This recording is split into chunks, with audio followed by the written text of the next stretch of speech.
Hey guys, welcome to Pellets and Pits. Hey, we smoked a chuck roast and made Sloppy Joe out of it. We tried something different. I think the method turned out fantastic. If you guys want to see how we do this, here we go. We got the brand new Weber Searwood XL600. This recipe's been on the back burner for a few weeks. We got the new smoker and I thought, let's do it. So we're doing Sloppy Joes. Sloppy Joes is the form of chuck roast. Now, on the Flat Top King, we had smoked the chuck roast, then we ground it, put it on the flat top, and made Sloppy Joe mix out of that. We're doing a little bit different.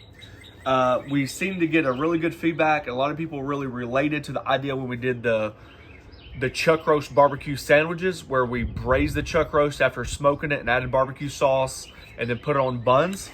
So I thought, I don't know if I'm right, I will see if we can make a Sloppy Joe out of it. The whole idea is we're not going to grind it. We're going to smoke it, braise it, maybe throw some jalapenos on the smoker, and then mix everything together with some onions, some bell peppers, and make that fantastic Sloppy Joe sauce.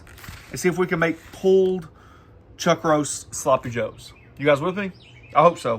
Let's go. Sheet pan might look dirty, but it's just a little of all-purpose seasoning. I've already seasoned a piece of meat this morning. You'll see it on the grill.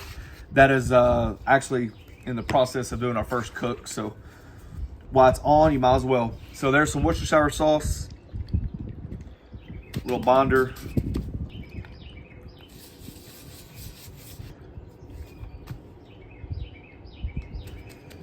One of my favorite combinations in the world.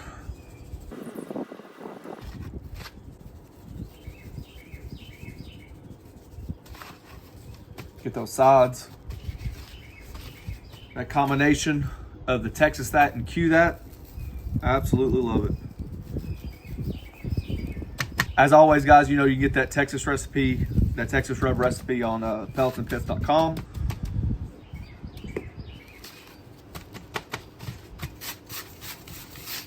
Not necessarily scared to over season this. There's gonna be a lot of beef that's shredded up.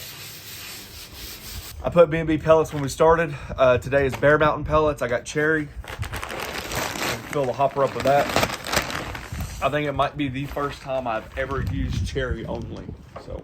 And that's only because it's our very last bag of pellets currently. Very last bag. Hovering around 260, it's really not going to matter.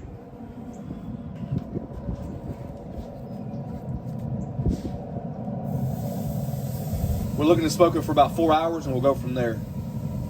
Alrighty, got about an hour left. I'm just going to put a jalapeno on there, smoke it for about an hour. All right, I have the ingredients measured out. It's the exact recipe from the Flat Top King. When we did it, we smoked it and ground it and all that stuff. So I pulled my own recipe and did the same exact. We have a little jalapeno here that's been smoking. I'm gonna dice that up. I'm just gonna mix everything together. I did add 1/4 of a cup of this Tommy's barbecue sauce. I mentioned it before. Although it's spicy, we really like it. You're kind of creating your own barbecue sauce anyways, in a nutshell. Just thought it'd be a fun twist. If you guys are interested, we'll have a link to this below. For the people that bought it, it seemed like they really enjoyed it. He's a good guy out of the Carolinas. I was able to cook on one of his trailers, barbecue trailers, phenomenal. All right, let's see, bell pepper and onion. Notice I've got a small dice on it. Ketchup, vinegar, brown sugar, that barbecue sauce I was telling you about, W sauce, mustard, garlic, tomato paste. Give that a mix. All right, you see the consistency we're working with? The one thing that I'm gonna add to this, and I don't know how much I'm gonna add, I have 1 cup of hot beef stock. And the reason is because we still need that beef to keep going, right? If it's too dry on here, I don't think you're gonna gain a lot of moisture from the beef. So it's important to keep it moist. It's about 170 degrees now before I pull it. We just checked the temp. We probably need to bump it up there anywhere between like 205 and 210, maybe 212. So it's got a little long ways to go, but I want these vessels to be broken down. I do need to get this jalapeno diced up really quick before we lose a lot of heat.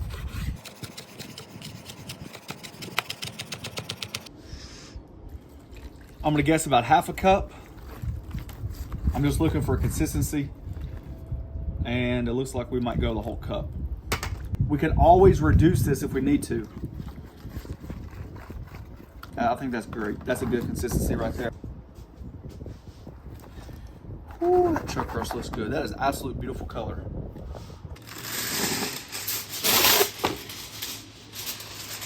Take some aluminum foil. Get a good seal. Trying to keep all that moisture in there as possible. Back on the pellet smoker it goes until it hits that temperature.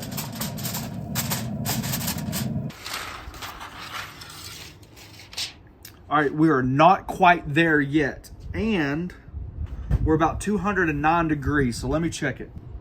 I'm just oh my gosh.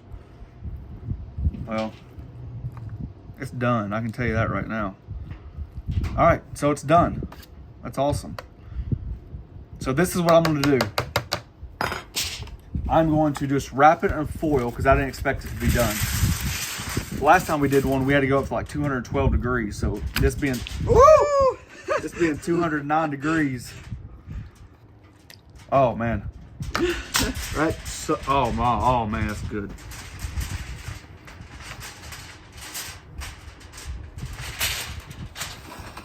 Man, that's good. That tastes good. All right. I'm going to slide this back on the grill and see if we can't get some smoky flavor on the inside of it and just reduce it a little bit.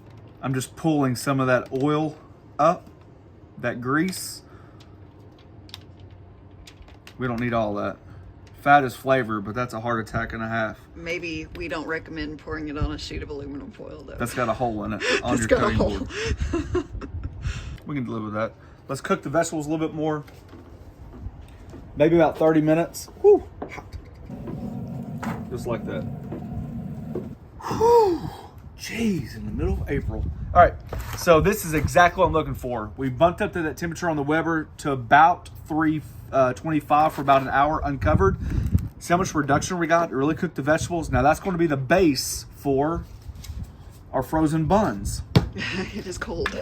I didn't intend this to happen, but I think we're going to benefit from it greatly. Is wrapping this up, we put it in a little oven and allowed it to rest. Oh gosh, give me a bite. But, oh my gosh. Oh man, honey. Golly. I think letting it rest was, I didn't intend it. That's amazing. Do we even need to add it to the sauce? Can we just eat it like this? Look at this. That's why I added that moisture, because I really think that the more I do this, the more I realize that I think sometimes some cuts of meat benefit from a little moisture. I mean, just look at this. Would you look at that? I'm trying to get another bite. Yeah, this isn't. That is legit maybe the best chuck roast we've ever had. When I learned from the first one also that, you know, I could be wrong, but I thought I read somewhere where you want to pull it like a brisket, like 200 degrees or something like that. But we found like carrying it up to 210, somewhere through there, really breaks down the muscles in a chuck roast. I'm just taking off that excess fat. I know fat's flavor, but you don't want to eat that stuff. Yeah. That's tender. It's so good. It's perfect.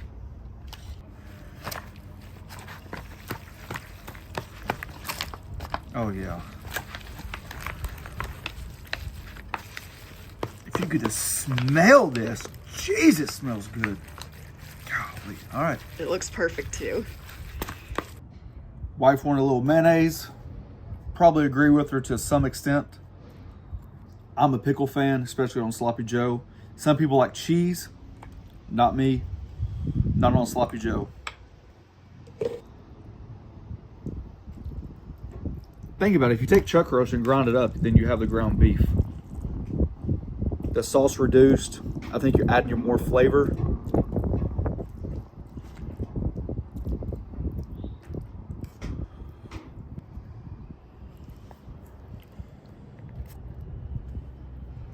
All right, to be honest with you, there's a couple things to talk about. I was skeptical at first, especially when I got the information going back and forth, like, hey, you should try it like this, you should try it like that. And I just thought it was a great idea to try something different. We did that barbecue beef. I think this is better. I think this tops it. If you like the barbecue beef, you got to try this. Obviously, we've had some off camera.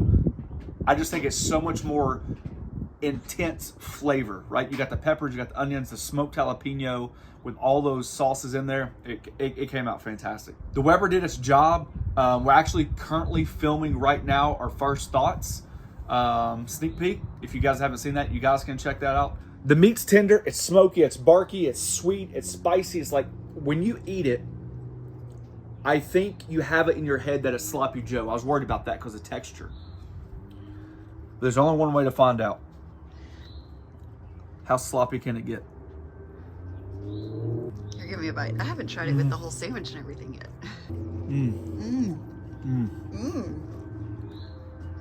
That's good. Very good.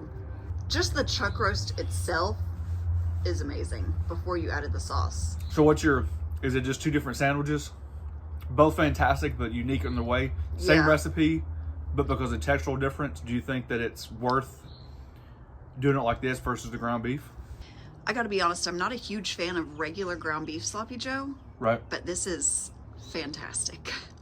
There's one critic out there I'm really going to look forward to is my mother-in-law. She's made Sloppy Joes longer than I've been alive. She gets all our leftovers. And it's going to be interesting. I'm going to warm this up for her. My bun's rock hard frozen right now because it's so cold outside. It is cold. But I'll make one fresh for tomorrow, and I'll pin a comment by the time we post it, whenever that is, and see how she likes it. I can't imagine her not liking it because I like it. Typically, we like the same thing. It's super good. I want another bite. Well, typically, you don't like... There you go. Oh, sloppy. I think you liked it. All right, guys, there you go. Playing around with food, come up with ideas, and I think honestly, this hits hard. This is worth it every step of the way. We'll have to do a recipe. Yep. Thanks for watching. Don't forget to press that subscribe button, pound the notification button, share it with your friends. Keep throwing the ideas. We love them. That's good.